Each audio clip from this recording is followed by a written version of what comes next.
के क्षेत्रक, प्राथमिक क्षेत्रक, द्वितीय क्षेत्रक और तृतीय, है ना। पहले शुरू में जब हमारा देश में सबसे ज्यादा कहाँ वर्क होता था, एग्रीकल्चर। एग्रीकल्चर के बाद हम फैक्ट्री में आए।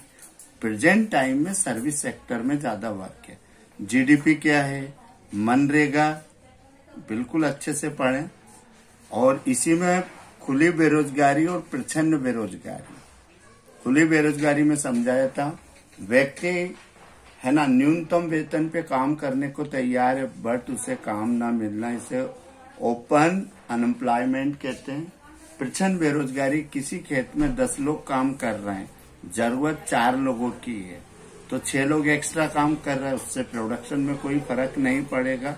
हमें दिख रहा है वो काम कर रहे हैं, बट उनके होने ना होने से जो एग्रीकल्चर प्रोडक्शन में कोई फर्क नहीं पड़ेगा। उनके होने से बस 1-2 रोज जल्दी काम हो जाएगा, लेकिन प्रोडक्शन पे कोई फर्क नहीं पड़ेगा। दिख रहा बंदे काम करते हो, लेकिन वो प्रोडक्शन में कोई कंट्रीब्यूशन नहीं दे रहे, इसे प्रच्छन्न बेरोजगारी कहते हैं। इसे अच्छे से करना। जीडीपी क्या है, हमारा प्राइमरी सेक्टर, सेकेंडरी सेक्टर और टर्सरी सेक्टर का जो अंतिम मूल्य होता है उसे प्लस करते हैं एक साल में के तीनों सेक्टर से जो फाइनल प्राइस आती है ना, प्राइमरी सेकेंडरी टर्सरी सेक्टर से, उसका जो टोटल होता है उसे जीडीपी कहते हैं, ग्रास डोमेस्टिक प्रोडक्ट, सकल घरेलू उत्पाद। अच्छा क्वेश्चन है, इसे अच्छे से करें। नेक्स्ट आपका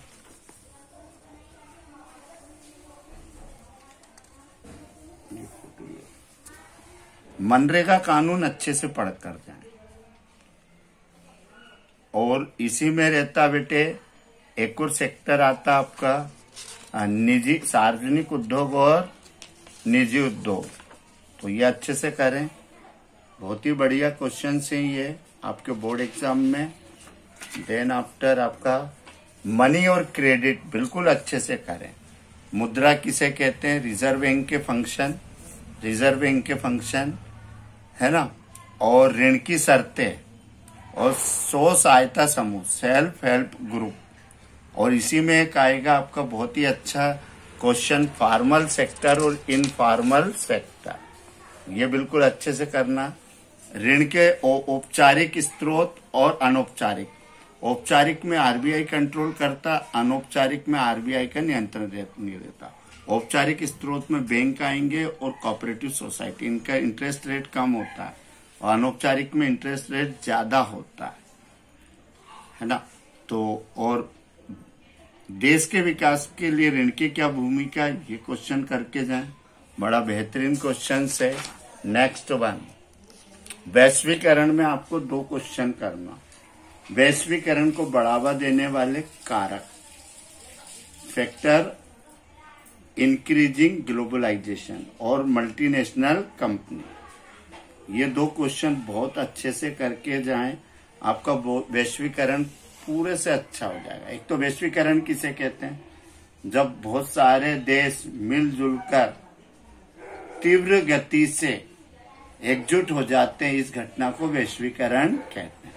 और वैश्वीकरण में मल्टीनेशनल कंपनी, टेक्नोलॉजी, इंटरनेट, इसने इसको और बढ़ावा दिया है। तो ये क्वेश्चन भी बहुत अच्छा है ना।